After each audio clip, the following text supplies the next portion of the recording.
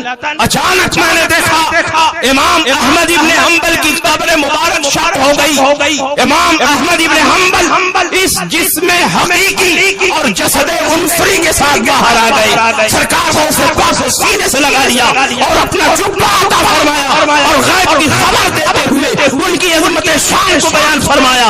یا عبد القادر انی افتقر الیک فی علم شریعت والطریقت والحال۔ اے عبد القادر میں دیکھ رہا ہوں کہ پروردگار عالم علم و عرفان کی اس بلندی پر تجھے فائز کرے گا کہ میرے جیسا امام تیرے علم کا محتاج ہوگا۔